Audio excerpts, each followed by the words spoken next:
Tipp FM's Tipp Today with Fran Curry. In association with Slattery's of Pecan, Tipperary's main Peugeot dealer. Slattery's Garage Pecan, the name you can trust for over 50 years in the Premier County. Slattery'sGarage.ie.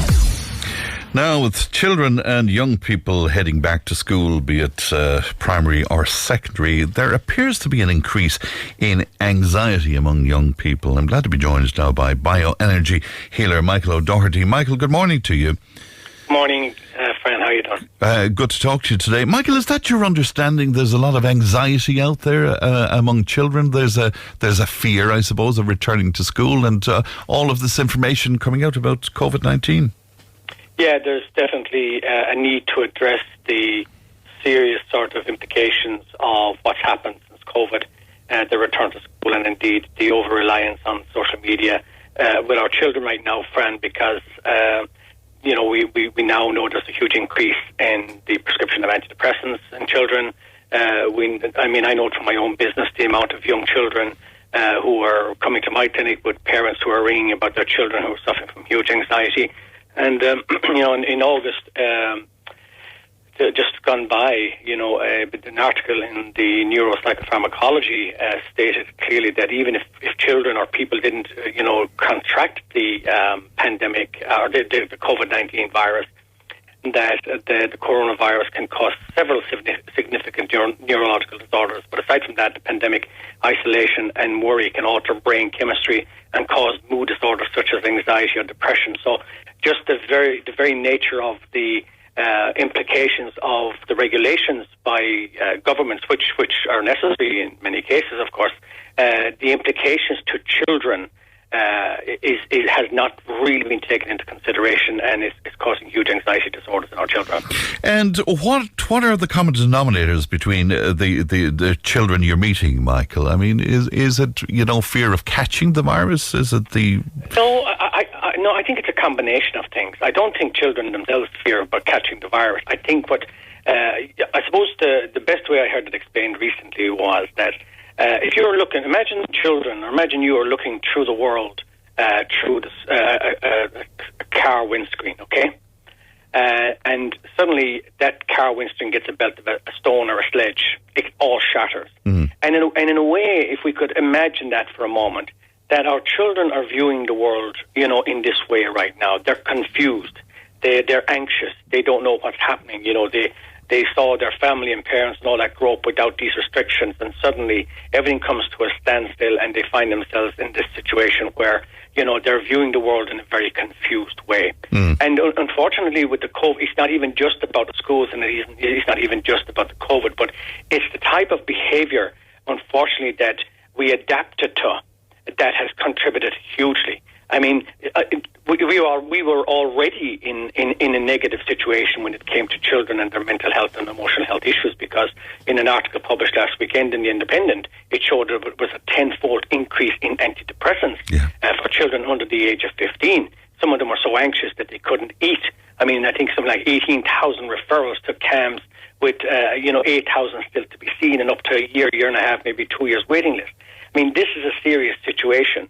And I think we need to stand up for our children, friend, because unfortunately, the type of behaviour that we all have adapted, but particularly children around the social media, this is playing in hugely into huge anxiety for our children. And still, how do you combat that in some way, Michael? Because, social media is so much part of these the lives of these young people. Now, I mean, a phone seems to be permanently in their hand, and even if it's just for social interaction with each other, they're still bombarded with information all the time.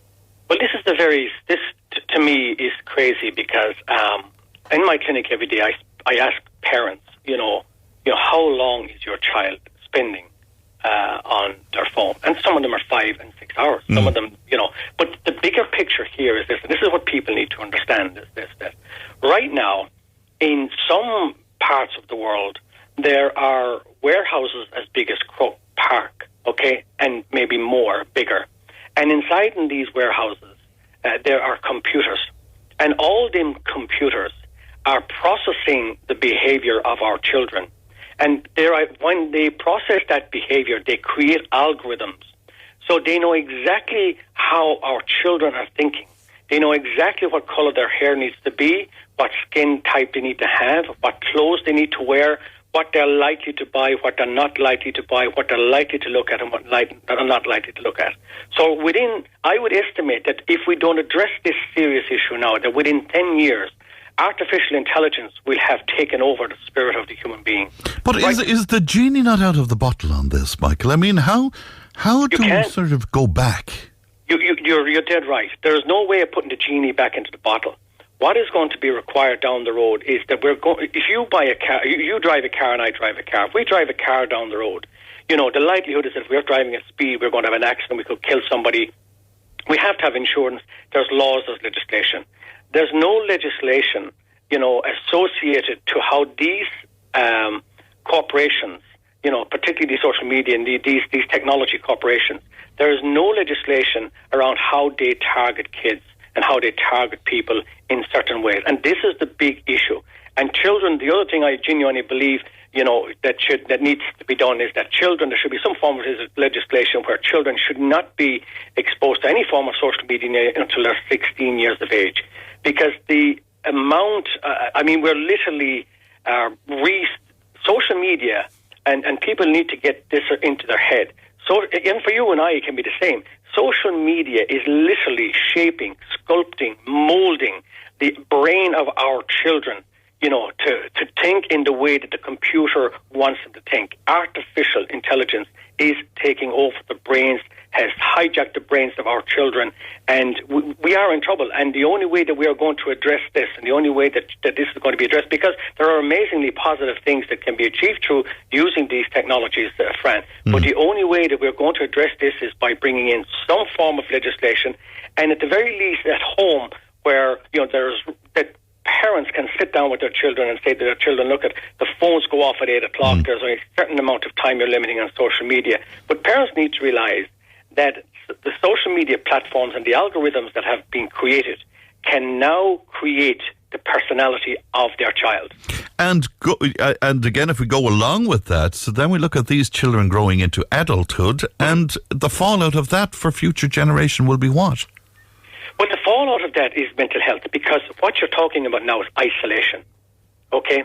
Isolation. In actual fact, what they're seeing in America is that less and less children are engaging in social activity, in social relationships, and so on. And now we add the COVID thing on top of that, where people are not able to socialise normally and so on. But if we don't address that genie that's just come out of the bottle, that elephant that's in the room, if governments don't address this and bring in some form of legislation, and look, already it's happening, because as I said, when we look at the present, mental and emotional health issue of our children, and we're seeing, what the statistics I gave you there hasn't even taken the consideration of the COVID of this year into consideration yet. I think that we're really heading for a situation down the road where, the services are not going to be able to cope. We are running risks of increase in suicide. We are going to see a lot of loneliness. We're going to see people that are just going to be disconnected. And you could very easily down the road, I'm talking about down the road, we could very easily see, the destruction of the human race if we keep going and allow artificial intelligence to be dictating our daily lives. The problem is, of course, that domestic legislation isn't near enough. There needs to be some sort of a global look on this, because that's the way social media works. We're in contact with people all over the world. Yeah, but the thing about it is, the real issue with social media is the business model that they adapt. Yeah. And they adapt a business model where they're looking at how many likes you have and what you like, and they're looking at how many clicks, and they're looking at all of this, and they're saying, so, if you take the amount of people out there now who have subscribed to certain channels or subscribed to certain things, and, and all they need to do is go into their Apple ID or whatever the case may be, look at what they subscribe to, look at the amount of money they're spending. We're being sucked into, it's like a funnel. The human consciousness and the children of today are being funneled. They're being sucked in like a vacuum into this funnel where they're literally being controlled. And when we lack control over our own lives, when we're allowing outside forces to control us, then what's happening is, like the same for you and I, then of course we're going to become anxious. Of course we're going to become And just stressed. finally, Michael, I'm just running out of time, but was the same not said, at the advent of radio and television and all of these things? Oh, this is going to change. This is going to destroy society. This is the end of it all. Wasn't that said at any time that there was a movement forward in technology? Yeah, I think the difference is those times, with radio and television and that, you're advertising and you saw that, but, people were more engaged in sport, whereas now this is literally determining your day. And when we look at the overall problem and we look at the statistics in respect of, and it's very easy to say, okay, we have an increase in numbers in our society and population is growing. It doesn't take away from the reality of the problem. Parents out there today are literally at their wits' end trying to solve the emotional stress and anxiety of children the way that they see themselves. Because, as I said to you, it's actually, TV didn't shape us, and to a certain degree, we trusted what was on TV and radio over the years. Now anybody can say anything, and it can be fake news or it can be real news.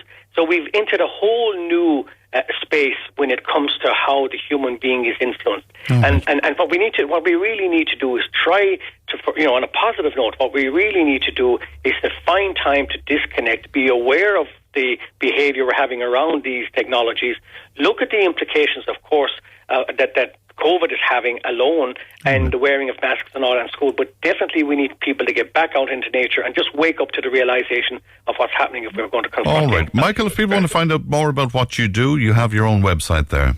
Yeah, michaelodoherty.com. All right. Is the website. Always a pleasure, Michael. Thank you. Thanks, Thank you. Fran. Good morning to you. Bio healer there, Michael O'Doherty. We'll be back.